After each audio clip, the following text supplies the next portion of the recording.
on va faire ce qu'on appelle une exégèse du texte dans un premier temps. C'est-à-dire une exégèse. Le mot exégèse, c'est ce qui vient du mot ex, hein, ça veut dire sorti, hein, sortir de. Et c'est très important que lorsque nous lisons la Bible, moi personnellement, je pense que c'est plutôt la Bible qui nous lie, hein. Et donc, quand nous disons que la Bible nous lie, forcément, elle vient à nous. Il faut la laisser venir à nous. Et le danger, c'est quand nous ne la laissons pas venir à nous, cette parole, et nous venons plaquer nos préjugés, nos compréhensions passées sur le texte.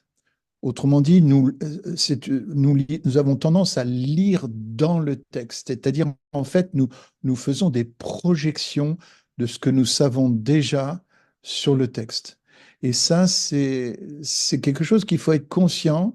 Je pense que honnêtement, personne n'échappe à ce fait de lire dans le texte, au lieu de lire du texte. Vous voyez, du texte, ce qui vient du texte, c'est donc ça l'exégèse. Ce que l'on lit dans le texte, c'est-à-dire que l'on plaque nous-mêmes subjectivement, eh bien, ça s'appelle l'exégèse en théologie, c'est-à-dire Eisegese. C'est donc cette tendance un peu, je dirais, c'est presque inévitable, hein, nous faisons tous ça, mais nous avons toujours tendance à lire en fait ce que nous savons déjà, nos présupposés. Et du coup, de faire cela, eh bien, on ne progresse pas dans la compréhension du texte. On lit ce que on a l'habitude de lire, quoi, en gros. Et puis, on s'endort, quoi, en gros, dans la lecture, hein. Ce qui est important, donc, c'est d'avoir cette humilité de lire, de laisser le texte venir à nous et nous dire ce qu'il a à nous dire lui-même. Ça, c'est toujours la première, c'est une des règles d'interprétation. C'est donc l'exégèse, c'est lire d'abord le texte, hein. Vous verrez, je vous donnerai une anecdote que j'ai vécue en Algérie à ce sujet-là. Vous verrez, c'est croustillant dans quelques instants, hein. Une autre chose aussi qu'on verra, un deuxième principe d'interprétation, c'est que c'est ce qu'on appelle l'analogie de la foi. C'est-à-dire qu'un texte, une fois on a étudié ce qu'il avait à nous dire lui, hein, euh, euh, eh bien, nous allons le faire résonner avec d'autres textes de la Bible. Nous allons le faire entrer en résonance. C'est un peu quand vous touchez une corde d'une guitare, ça fait résonner les autres cordes, hein. Donc, nous allons mettre ce texte en résonance avec d'autres textes de la Bible et en particulier, c'est toujours intéressant, surtout quand on est dans les évangiles, de le mettre en relation avec des textes de l'Ancienne Alliance. Et ça, c'est toujours croustillant de voir comment Jésus, quand il enseigne, s'appuie bien sûr sur les textes de l'Ancienne Alliance, puisque au moment où Jésus parle, bien sûr, le Nouveau Testament n'est pas encore écrit, il le sera plus tard. Voilà. Donc les deux premières. Et puis, troisième règle d'interprétation, c'est qu'avant de voir ce qu'un texte a à nous dire à nous, il faut d'abord voir ce que le texte avait à dire à eux, c'est-à-dire ce qu'on appelle les premiers auditeurs. Les premiers auditeurs, quand Jésus parle, il parle d'abord aux premiers auditeurs, c'est-à-dire ceux qui étaient en sa présence. Il faut d'abord qu'on comprenne ce que Jésus dit à ceux à qui il parle directement en sa présence, avant de voir comment ce texte pourrait nous parler aujourd'hui, hein. Il faut réaliser une chose, c'est que la Bible n'a pas été écrite à nous, mais elle a été écrite pour nous. Autrement dit, si vous voulez, la Bible a été écrite à la génération à qui elle était adressée en premier. Et ensuite, alors qu'on regarde ce que l'Écriture dit à cette génération-là, alors on peut comprendre le message qui est maintenant pour nous et pour nous. Hein. Donc d'abord les primos auditeurs, hein, c'est ce qu'on appelle les primos auditeurs. Vous savez, comme dans l'immobilier, il y a les primos accédants, ceux qui accèdent pour la première fois. Eh bien, les primos auditeurs, bah, ceux qui ont entendu la première fois la parole du Christ. Il faut d'abord donc comprendre dans ce contexte-là. Et puis ensuite, eh bien, nous pouvons en tirer un enseignement pour nous aujourd'hui. Hein. Voilà. Donc, je répète les trois règles. La première, eh bien, c'est laisser venir le texte à nous. C'est pas nous qui lisons la Bible, c'est la Bible qui nous lit. Hein.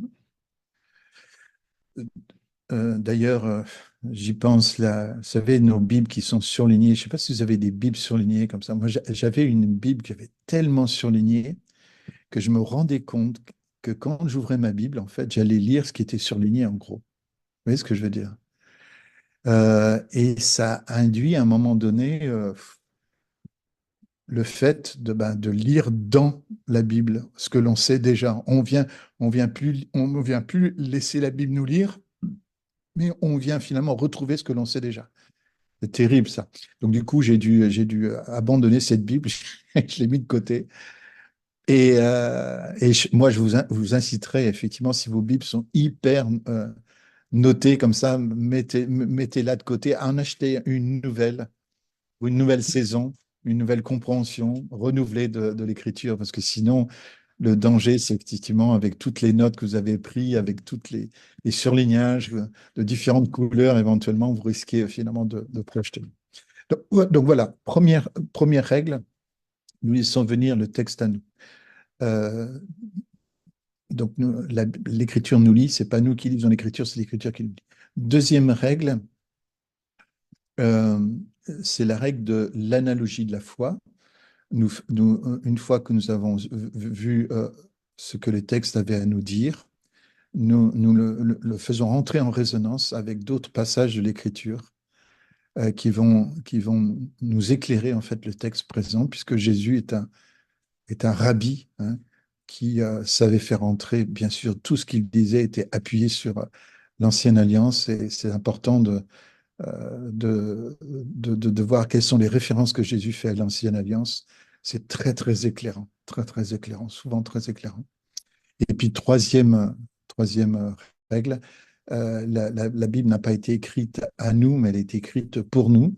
Nous devons d'abord voir ce que Jésus dit à ses premiers auditeurs avant que nous puissions en tirer des leçons, une sagesse pour aujourd'hui.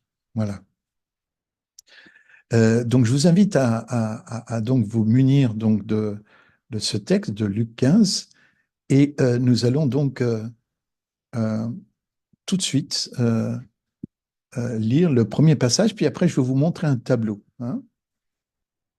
Donc Luc 15, dans la version Darby, nous allons nous arrêter quelques instants sur les deux premiers versets. Et tous les publicains et les pécheurs s'approchaient de lui pour l'entendre, et les pharisiens et les scribes murmuraient en disant, celui-ci reçoit des pécheurs et mange avec eux. Voilà, nous allons nous arrêter là, sur ces deux premiers versets. Ils ont une énorme importance, puisque ces deux versets-là, nous verrons qu'il y a la clé d'interprétation de tout le chapitre. On a l'impression d'une petite introduction comme ça, qui n'a pas d'importance, mais vous allez voir, waouh, combien ces deux versets sont hyper importants euh, pour comprendre tout le chapitre. Si nous négligeons ces deux versets, eh bien, en fait, nous allons lire nous allons rater quelque chose dans la compréhension de tout le chapitre. Il y a quelque chose à comprendre globalement dans tout ce chapitre-là. Mais avant, vous savez, comme moi j'aime les images, hein, je vais vous montrer un tableau. Donc voilà, les amis, ce tableau que je voulais vous montrer, et qui me touche pour plusieurs raisons. D'abord, ce tableau a été fait par un Français, figurez-vous, Jacques Tissot. Si vous connaissez la marque des montres, ça s'écrit pareil, un T-I-2-S-O-T. Je ne pense pas que ce soit la même famille, en tout cas, je ne pense pas. Et Jacques Tissot euh, a, a d'abord été un peintre qui peignait les, euh, la mode, en fait. C'était, si vous voulez, aujourd'hui, si on voulait comparer, Jacques Tissot serait aujourd'hui, il serait au début voilà, de sa vie d'adulte, il serait comme un photographe de mode. Et quand vous irez voir sur Internet, en Google Images, par exemple, Jacques Tissot, vous verrez des femmes habillées avec des belles robes, etc. Donc c'était vraiment très futile. Excusez-moi, hein, c'est, la manière qu'avait de peindre Jacques Tissot, quoique c'était une super technique déjà. Et puis, il va perdre son épouse. Et à l'occasion de la mort de son épouse, Jacques Tissot va rencontrer le Seigneur Jésus. Et alors, je ne sais pas s'il va le rencontrer en Angleterre ou avant d'aller en Angleterre. En tout cas, en Angleterre, son prénom Jacques va devenir James Tissot, puisque en anglais, Jacques, ça se dit James. Et vous le découvrirez sous le nom de James Tissot, mais c'est le même, hein. Sauf que Jacques était athée, James est chrétien. Et à partir de ce moment-là, James Tissot ne va plus peindre que des scènes bibliques, dont celle-ci, qui est exactement donc la scène biblique dont nous parlons, c'est-à-dire, attendez, c'est en fait Luc 15, versets 1 et 2. Alors, je voudrais vous demander de la regarder. Vous voyez Jésus au centre, bien sûr, et si nous lisons le passage donc de Luc 15, versets 1 et 2, il y a sur sa gauche, regardez, ben, les, les gens, les pécheurs et les publicains sur la gauche. Ouais, ils sont sur sa gauche. Oui, ils regardent de manière pas directe, hein, voilà, c'est les pécheurs et les publicains. Et sur la droite, nous avons les scribes et les pharisiens. Et la question que je vous pose, c'est qui sont ces personnages assis? Alors, en fait, vous voyez ici, effectivement, vous les comptez, hein, comptez, il y en a bien 12. Donc, c'est les 12 disciples de Jésus. Alors, ce qui est intéressant dans ce chapitre, vous allez voir, c'est que Jésus ne s'adresse pas à nous, ne s'adresse pas aux disciples en tout cas. Il ne s'adresse pas à ses 12 disciples, il va s'adresser, vous allez le voir, on le verra après, mais principalement aux scribes et aux pharisiens qui murmurent contre lui. Donc il va s'adresser à eux, et du coup, deux autres catégories de gens vont être attentifs à ce que Jésus va dire à ses premiers auditeurs, là, tout premiers auditeurs, parce que là, on n'a que des premiers auditeurs, hein, mais les tout premiers auditeurs, ce qui va lancer le chapitre 15, bah, c'est les scribes et les pharisiens qui sont sur la gauche de Jésus. Et regardez, le tableau le montre bien. Jésus a le doigt levé et a tourné la tête vers eux. Donc, il va commencer son discours, son prêche, euh, en se tournant vers les scribes et les pharisiens. Et les gens de mauvaise vie, les publicains, vont entendre. Et nous, ben, les disciples, hein, qui sont assis, et nous sommes aussi au milieu d'eux, hein, finalement, eh bien, ces disciples vont être d'autant plus attentifs qu'on ne s'adresse pas à eux. Alors que dans le chapitre 15, pardon, dans le chapitre 16, le chapitre suivant de Luc, eh bien, Jésus va s'adresser directement à ses disciples. Mais là, dans le chapitre 15, non, il ne s'adresse pas directement, mais indirectement, waouh, nous allons être d'autant plus attentifs que finalement, il ne s'adresse pas aux disciples directement. Voilà. Et alors, cette scène, elle est très judaïque, très, très, très judaïque, parce que c'est vraiment la scène qui représente finalement un rabbi, avec ses disciples assis au pied de Jésus, qui écoutent Jésus. Et ça, c'est une scène qui pouvait se voir dans la période du Second Temple, hein. Alors, la période du Second Temple, elle va de moins 500 à plus 70 après Jésus-Christ, hein. C'est cette période-là qu'on appelle la période du Second Temple. Et dans la période du Second Temple, eh bien, ce genre de scène pouvait se voir très régulièrement, où finalement, où vous aviez un rabbin au centre qui enseignait des disciples. Et les disciples, eh ben, euh, partageaient, donnaient leur dîme finalement à leur enseignant. Et il suffisait qu'il y ait, voilà, comme ça, 10 disciples. Et du coup, ça faisait un rabbin payé, puisque, voilà, donc c'est ce principe-là d'avoir une dizaine de disciples qui donnent leur dîme. Et du coup, il y avait un salaire pour un plein temps, quoi, hein. Aujourd'hui, hélas, les dîmes sont plus utilisées pour payer des bâtiments. Je le regrette puisque la destination des dîmes n'a jamais été de payer des bâtiments, mais de financer les ministères. Et puis, la veuve, l'orphelin et l'étranger, hein. Donc, il y a toute la dimension sociale. La dîme, c'est pour les ministères, les veuves, les orphelins et l'étranger. Donc, c'est bien pour des êtres humains, la dîme, hein. C'est pour financer des êtres humains et non pas des bâtiments inertes. Pour tout ce qui est de l'inerte, eh bien, il y a une autre dimension, ça s'appelle les offrandes.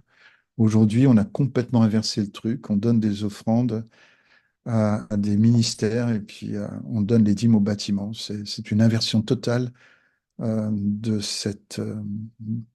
des finances du royaume de Dieu, qui fait qu'on obtient ce que l'on sème, en fait. Si on sème dans l'inerte, on récolte de l'inerte.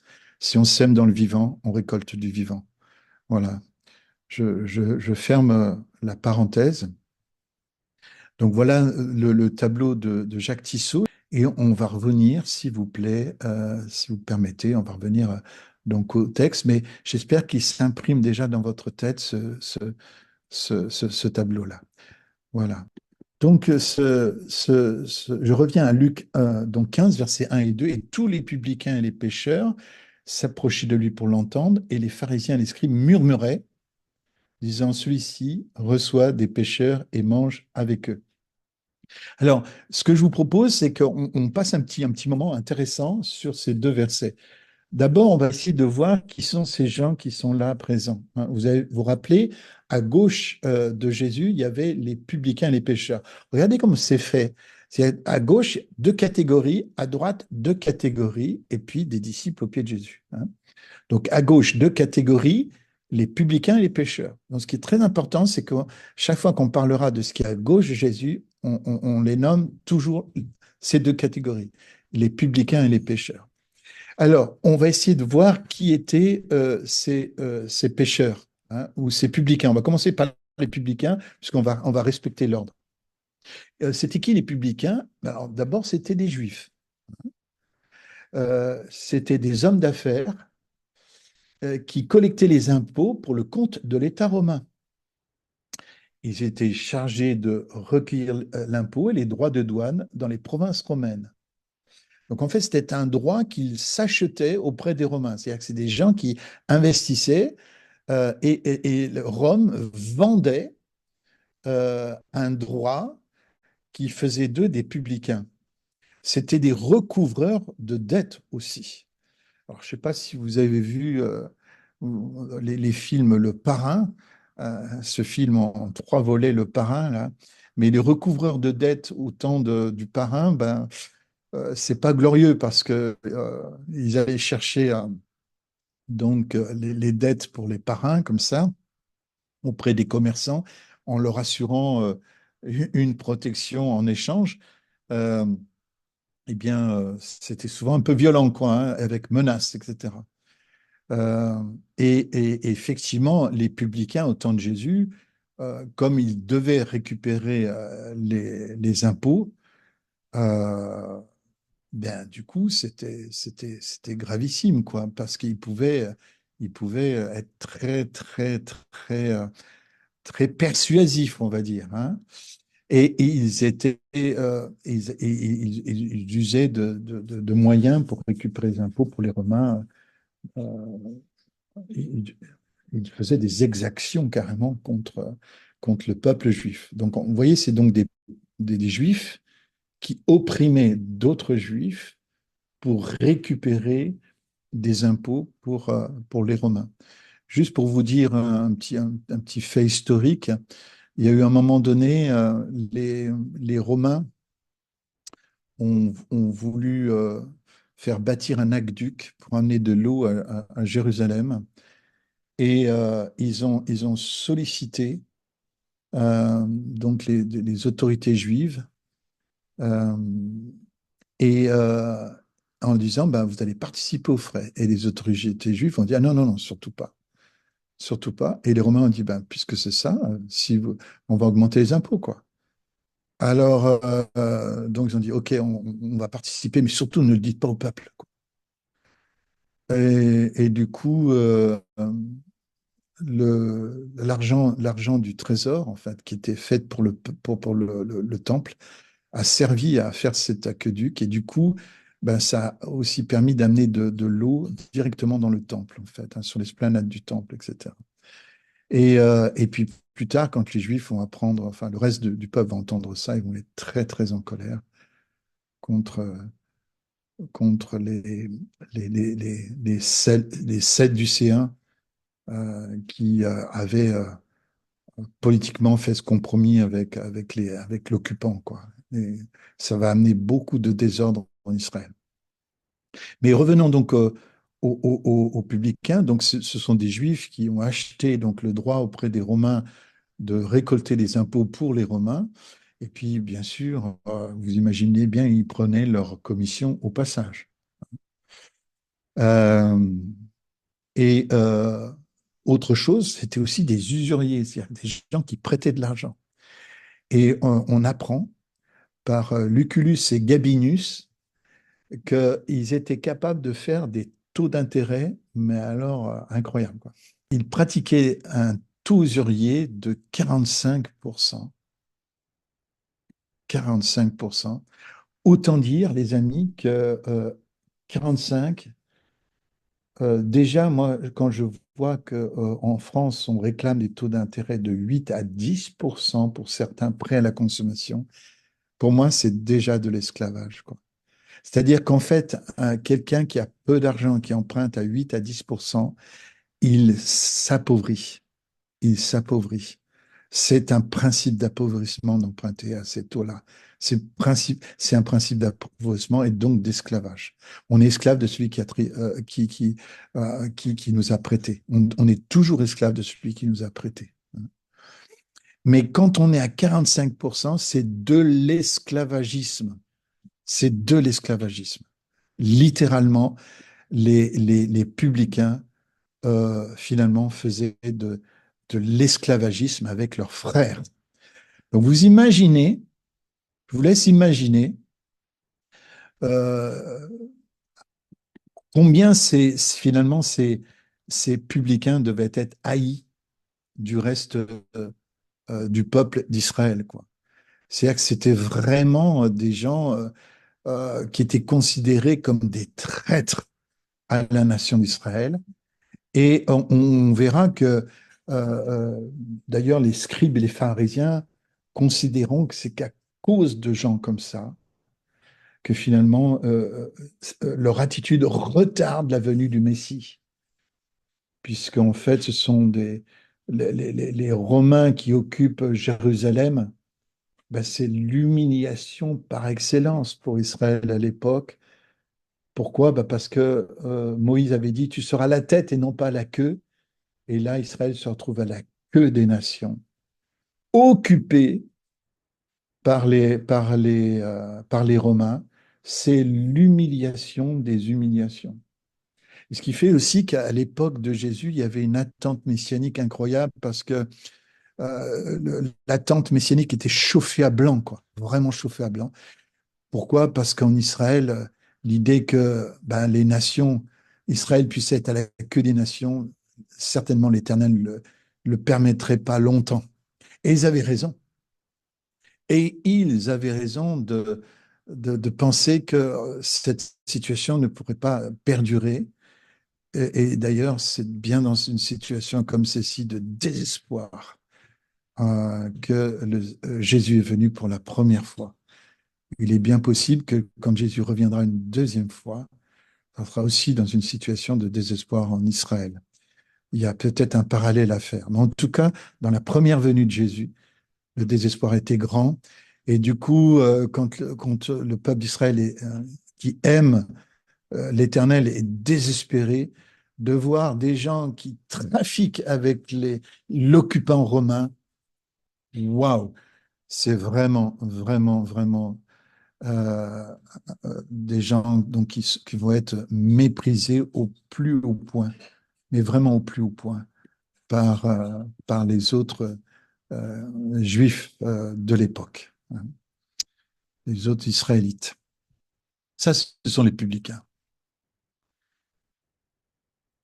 Euh, Par contre, nous savons qu'il y en a au moins deux parmi eux qui vont rencontrer Jésus.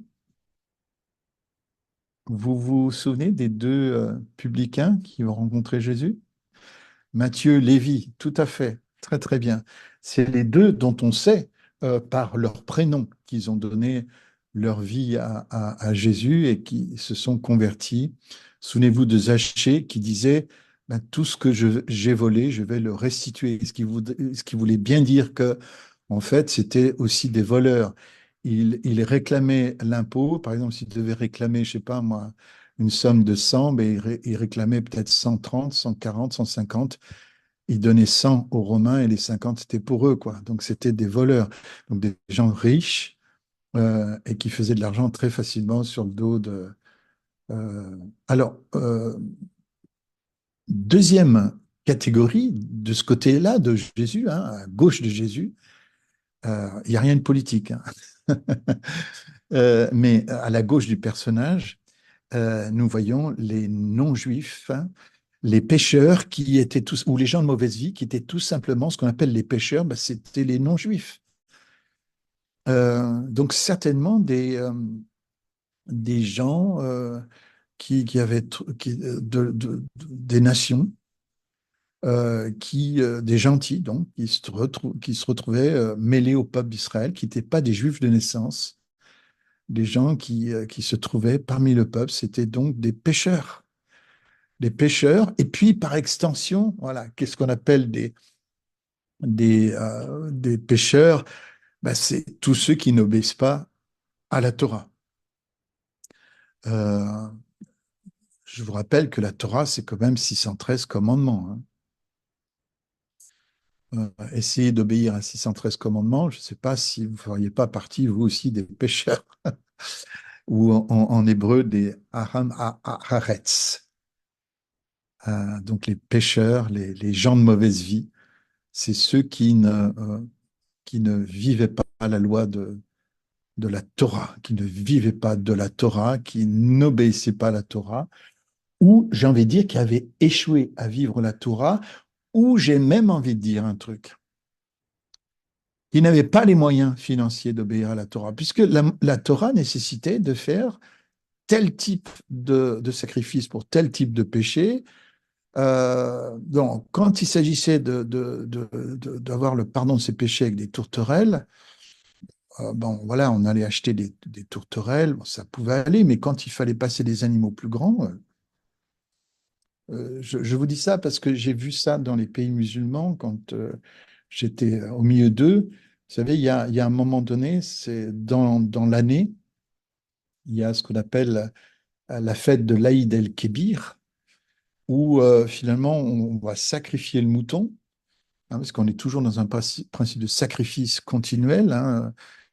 perpétuel dans l'islam, hein, puisqu'il n'y a aucun sacrifice suffisant. Donc tous les ans, on répète le même sacrifice. Et donc, ben, on sacrifie le mouton en pensant, ben, c'est un reliquat de la loi juive, hein. Mais un mouton, ça vaut très très cher. Ça vaut très très cher. Vous avez une grande partie des musulmans qui s'endettent toute une année entière pour pouvoir s'offrir un mouton, quoi. Parce que ça vaut très très cher. C'est pas donné à tout le monde de pouvoir s'acheter un mouton. Donc il y a un endettement des gens qui fait que voilà. Et si vous n'achetez pas le mouton, ben, vous passez pour un très mauvais musulman, quoi. Et je pense qu'à l'époque du Second Temple, ne pas être capable de s'offrir le bon sacrifice animal pour la bonne expiation, punaise, mais les amis, ça devait être hyper humiliant. Et donc, vous passiez forcément dans la catégorie des pécheurs. Voilà. Donc, il y a quand même un point commun entre les publicains et les pécheurs. C'est peut-être pour les publicains l'amour de l'argent, clairement. Et puis pour les pécheurs, eh bien, euh, les, les, les, les, les- le fait que voilà, ils n'avaient pas les moyens de vivre. Donc il y a un point commun financier peut-être qui est là derrière, qui hante les deux. Les publicains sont hantés par l'amour de l'argent, puis l'autre peut-être par l'absence d'argent et de fournir le bon sacrifice, quoi. Donc voilà, les pécheurs, donc, ce sont des non-juifs ou par extension des gens qui n'arrivent pas à vivre la Torah, hein. Et alors pourquoi ces deux catégories sont ensemble sur l'image? Ben, tout simplement, comme ils sont méprisés du peuple, eh bien finalement, ils se tiennent les coudes. Euh, les, les ennemis de les ennemis de mes ennemis sont mes amis, quelque part. Vous voyez ce que je veux dire? C'est que comme ils sont considérés comme les ennemis d'Israël, ben, finalement, ben, ils ont trouvé un moyen par le rejet. Ils sont finalement compagnons de rejet. Et c'est pour cette raison qu'ils sont cités en même temps, les publicains et les pécheurs. Et puis maintenant, nous allons voir, donc si vous voulez bien, de l'autre côté de l'image, hein, de l'autre côté de l'image, donc ceux qui se trouvent à la gauche de Jésus, vers qui Jésus s'est tourné, les, donc les pharisiens et les scribes. Alors, les pharisiens et les scribes. Les pharisiens, le mot pharisien, les pérouchim, en hébreu, les pérouchim, ça veut dire les séparer. Et aujourd'hui, honnêtement, les spécialistes ne savent pas dire quel genre de séparé il est possible. Quel est le sens du mot séparé? Alors, il y a deux sens possibles. Je ne vais pas en privilégier un plutôt que l'autre. À mon avis, faudrait presque les privilégier les deux en même temps, hein. Le premier sens de séparer pour les pérouchim, les pharisiens, ça veut dire des séparatistes.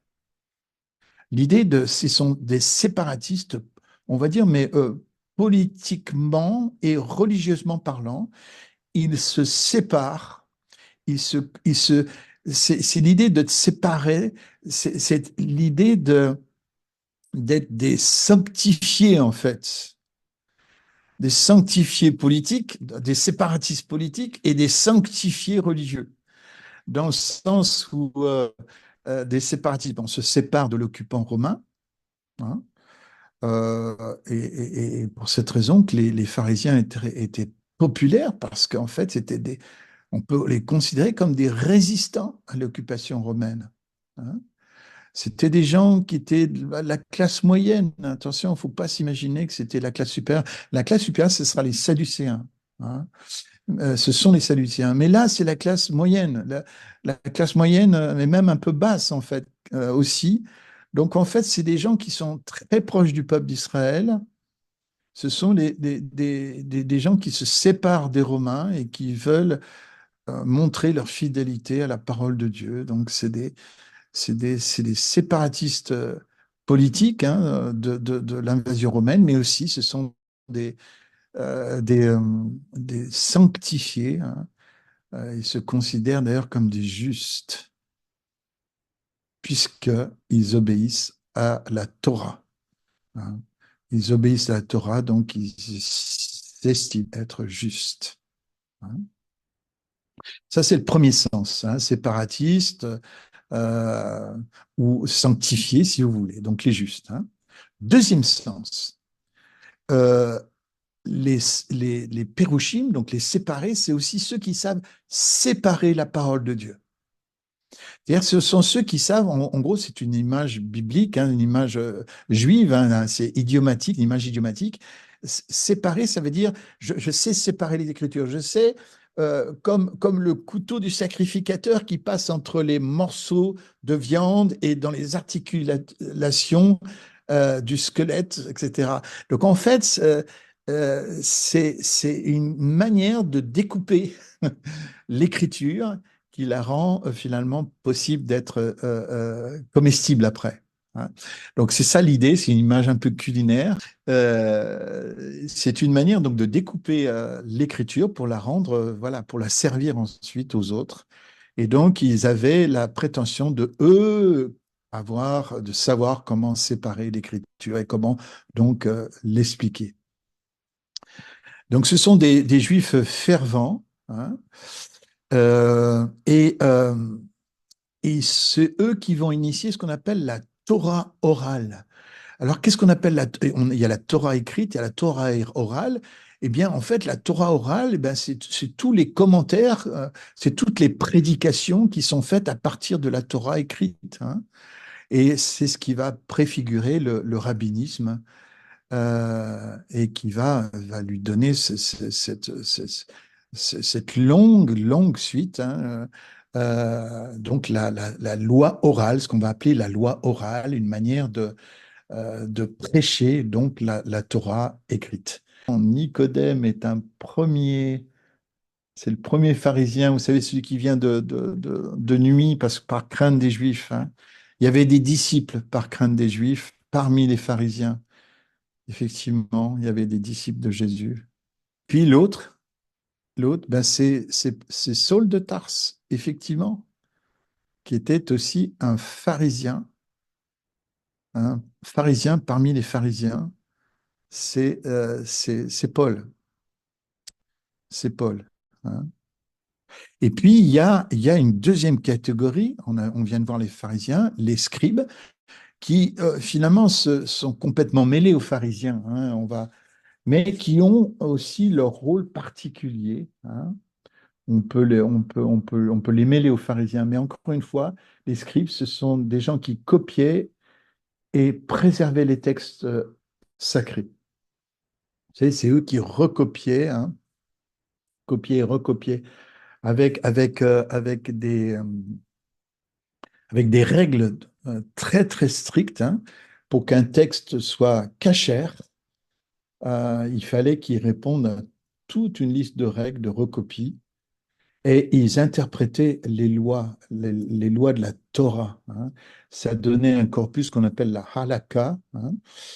Donc ils interprétaient toutes les lois en élaborant ensuite des règles et des prescriptions légales qui guidaient la vie quotidienne du peuple juif. C'est ce qu'on appelle les enseignements oraux, hein.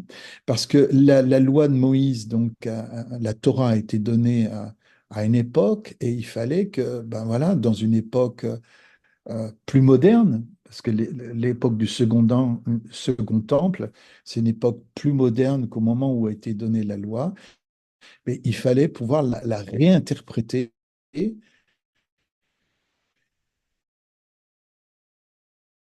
notamment dans un contexte de citadins, des gens en pèlerinage, hein, dans un contexte agraire en particulier. Et là, tout d'un coup, ben, Israël s'est établi dans des villes après son établissement en Canaan, et du coup, ben, le judaïsme devient plus une religion de citadins aussi, hein, devient en plus une religion de citadins qui va finir par devenir une religion de citadins et aujourd'hui, elle n'est quasiment qu'une religion de citadins, pratiquement, hein, en termes de pourcentage, hein. Donc, il fallait donc pouvoir interpréter dans des cas précis ce qu'on appelle la casuistique. Ben, dans quel cas, oui, mais alors, dans quel cas la Torah s'applique-t-elle? Dans quel cas, dans ce cas-là, mais comment on va interpréter ce qu'a dit Moïse dans tel ou tel cas, etc. Donc, il y avait tas. Et du coup, on est arrivé à multiplier les lois. Alors, au départ, on en avait 613, et à cause des scribes, on est arrivé à plusieurs milliers de lois qui avaient au temps de Jésus. Donc, la multiplication des lois. Donc, c'est plus juste 613, parce que si c'était contenté de rester 613, ça aurait été pas mal. Mais là, du coup, on voit la multiplication de la loi, la prolifération, le juridisme, c'est ce que j'appelle le juridisme. On est obligé de multiplier plier les lois de plus en plus, de plus en plus. En Israël, ça a été une catastrophe, quoi. Dans la période du Second Temple, il y a eu plusieurs milliers de lois à cause de cette casuistique-là. Ils enseignaient aussi les jeunes hommes, les adultes. Donc, c'était des maîtres d'école, hein, c'était des profs, hein, ces gens-là. C'était des juristes et des conseillers en raison de leur expertise dans la loi juive. Il traitait des questions juridiques, des questions éthiques, etc.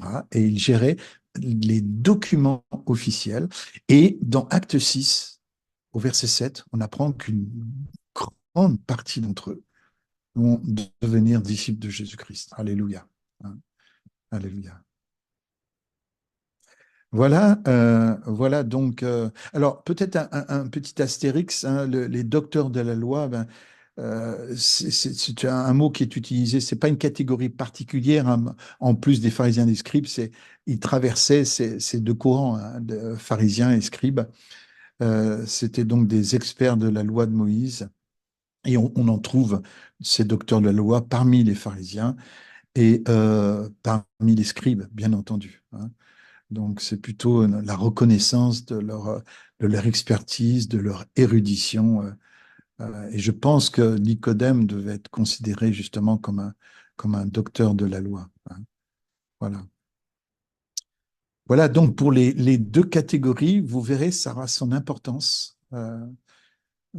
Vous me connaissez un petit peu, si plus j'insiste sur des choses, plus ça risque d'être important. Je ne suis pas juste en train de bâtir votre érudition, là, vous allez voir l'importance que ça va avoir.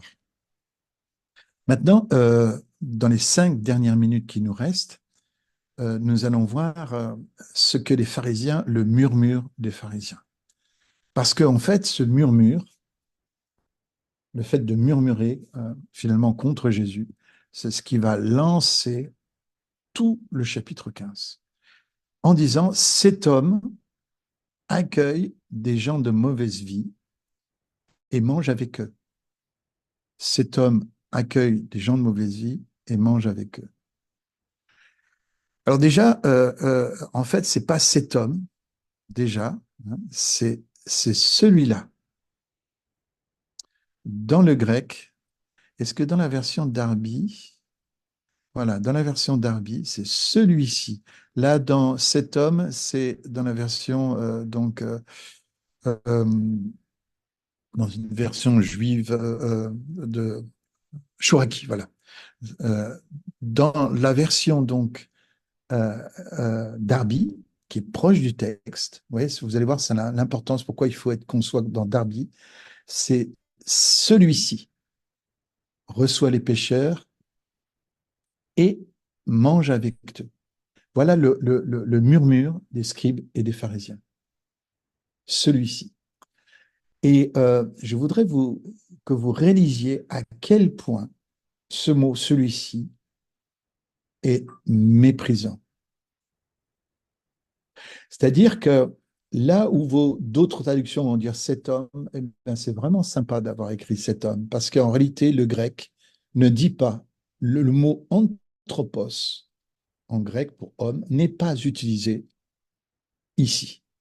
Clairement, dans le texte original de Luc 15 au verset 2, Le mot anthropos n'est pas présent. C'est une expression grecque très méprisante qui est utilisée, et c'est celui-ci, ou si vous voulez, l'autre. Juste un petit témoignage, un jour, quand j'étais enfant, je faisais les moissons dans le village de mes parents, il y avait des agriculteurs, et j'allais faire les moissons c'était une famille d'agriculteurs avec beaucoup d'enfants, hein. Et j'étais copain avec les enfants, on jouait tous les étés ensemble. Et au moment des moissons, ben, j'allais faire les moissons avec eux. Et j'aimais beaucoup faire les moissons avec eux. Et puis un jour, ben, ils m'ont dit, ben, reste avec nous manger à midi. Alors je me suis retrouvé autour de la table, et il y avait une grande, grande tablée. Il y avait le père, la mère, avec tous ses enfants, là, différents âges. Et moi, j'étais le citadin, en fait, invité à la table de la ferme, là. Et avec mon frère, on était tous les deux là.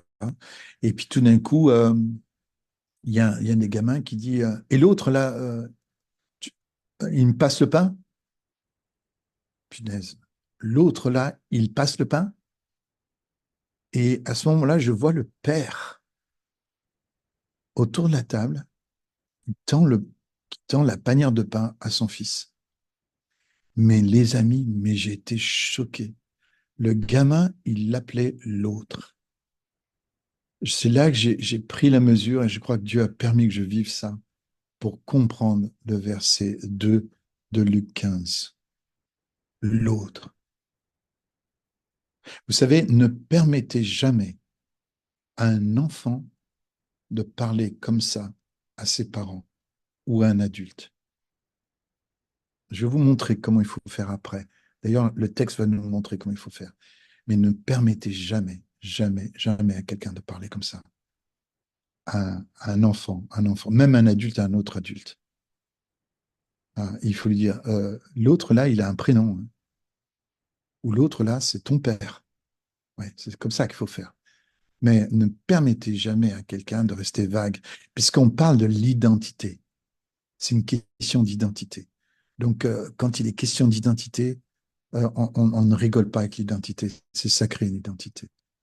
L'autre, là, reçoit des pécheurs et mange avec eux. Et l'idée que Jésus reçoit ou accueille des pécheurs et mange avec eux, vous devez savoir à quel point, à l'époque d'Israël, dans la période du Second Temple, le fait d'accueillir et de manger, on est carrément dans la culture orientale. Vous participez à la vie de la personne. C'est un partage de vie. Vous recevez littéralement la substance de la personne avec laquelle vous mangez, qui vous mangez. C'est très, très puissant, c'est très, très, très fort. Et moi, quand j'ai été donc en Afrique du Nord, je peux vous garantir que dans l'hospitalité, vous sentez ça. Vous sentez que moi, j'ai eu des cas où j'ai été reçu dans des familles, mais, punaise, mais la famille se sentait tellement honorée, et en Afrique en général, que je sois à leur table. Et comme s'ils recevaient la bénédiction qui est sur ma vie, quoi. Euh, C'était impressionnant, quoi. Ils voyaient une bénédiction, ils voulaient que j'en fasse profiter toute la famille. Pour ça, ils me recevaient à table. Parce que recevoir un béni à table, ben, c'est recevoir sa bénédiction. C'est comme ça que ça se passe. C'est vraiment comme ça. En Égypte, un jour, c'était 11 heures du soir, on me dit, viens manger. Je dis, non, non, non, non, non, attendez, c'est 11 heures du soir, je ne vais pas aller manger. Non, non, non, viens, viens, viens, juste un tout petit peu. On ne va pas te donner beaucoup, juste un petit peu. Putain, j'ai craqué, j'y suis allé. Et c'était 11h30. On m'apporte une soupe qui s'appelle la moloria, c'est une soupe à la mauve en Égypte, une plante qui s'appelle la mauve. Et c'est une soupe gluteuse, comme ça, il y a des fils. Mais j'aime énormément ça. Je me suis régalé avec cette soupe. Je me dit, c'est génial, à 11h30, une soupe, ça me va très bien. Et ensuite, ils apportent un plat, il y avait une montagne de cailles. les amis, j'ai dû manger au moins. Je mange une première caille parce que je ne pouvais pas faire autrement. Puis on me dit, mais tu n'aimes pas les cailles? Ben, si, si, j'aime bien. Bah, mange une deuxième alors. Je crois que j'en ai mangé deux ou trois. C'était vers minuit, minuit et demi, quoi. Et puis, c'était un repas de Noël, quoi. Et c'était 3 heures du matin. J'en pouvais plus, mais j'en pouvais plus. Tout d'un coup, ils me disent, maintenant, tu vas prophétiser sur chacun d'entre nous. J'étais complètement harassé. Et du coup, voilà, j'ai prié pour chacun, j'ai prophétisé pour chacun. Voilà. C'est cette idée que dans l'hospitalité, il y a une communion, on reçoit la bénédiction de celui-là. Et à l'époque de Jésus, on a retrouvé des textes, euh, et c'est aussi pour cette raison que les pharisiens s'appelaient les pérouchim, les séparés. C'est parce qu'en fait, il fallait se séparer de la souillure. Et on a retrouvé des textes qui fait que, mais à mon avis, là, ça touche à la maladie mentale, hein. C'est l'idée qu'il fallait surtout pas, par exemple, si tu mangeais à la même table qu'un publicain, même si le publicain était, ou même si il était au bout de la table, eh bien, la table faisait contact avec toi. Tu es un pharisien, tu partages, tu partages une grande table, une énorme table. Le publicain est assis à l'autre bout, hein, ou le pêcheur est assis à l'autre bout, eh bien, il y a tu es contaminé. Tu sais, cette peur de la contamination, hein, qui est un trait de dépression, hein, de dépression chez certaines personnes qui doivent être traitées d'ailleurs comme des dépressifs. Tu sais, qui se lavent les mains constamment, etc. C'est ce qu'on appelle la misophobie. La misophobie, hein. Les pharisiens étaient des misophobes. C'est-à-dire qu'ils craignaient la contamination par le contact, quoi. Même les contacts, ça va même, on a même un texte, hein, on a même un texte qui a été retrouvé, où s'il y a un cadavre dans une pièce à côté, un mort, quelqu'un vient de mourir, que la porte est fermée, mais que la lumière passe par le trou de la serrure et vient toucher un pharisien, le pharisien est considéré comme impur. C'est une contamination par la lumière. C'est impressionnant, c'est impressionnant. Ce qui fait que pour les pharisiens, il y avait forcément des professions qui leur étaient complètement impures. Ben, toutes les professions qui pouvaient toucher des cadavres, comme les bergers notamment, les âniers, hein, les gens qui conduisaient les ânes, c'était des gens impurs, quoi. C'est-à-dire pour les pharisiens, il y a certaines professions, imaginez, c'est ce que nous appellerions à une époque, dans mon enfance, les éboueurs. Ouais, les éboueurs, c'était si tu travailles pas bien à l'école, tu seras un éboueur, etc. C'était vraiment la profession, mais à rejeter. Et chez les pharisiens, l'idée de la contamination est tellement présente que ils sont constamment en train de se laver les mains. Les rituels de purification sont tellement énormes que voilà, ils se purifient constamment les mains. Et donc, c'est pour cette raison que Jésus, lui, va inaugurer une toute autre manière d'être avec les autres en touchant les autres.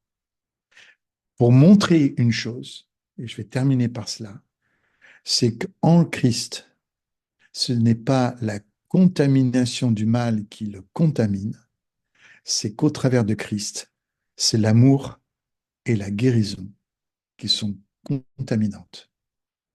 C'est la sainteté qui est contaminante. Jésus va se laisser toucher et va toucher pour montrer qu'il ne craint pas d'être contaminé par le mal, mais que lui est un contaminateur de bien, un contaminateur de sainteté, un contaminateur de joie, un contaminateur de vie, un contaminateur de guérison. Et vous pouvez rajouter ce que vous voulez à la suite, du moment que ça parle du royaume de Dieu.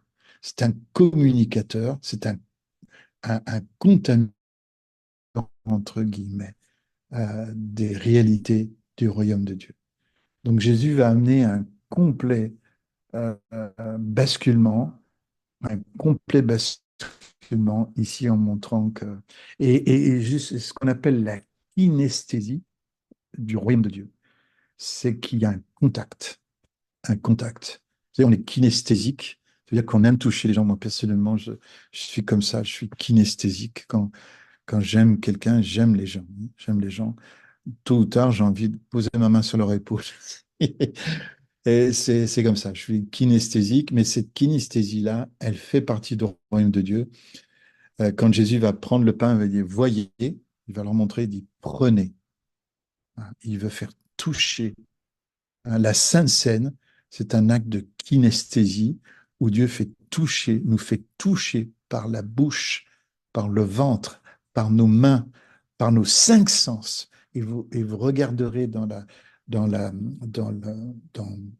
Sainte Seine, les cinq sens sont impliqués. Les cinq sens.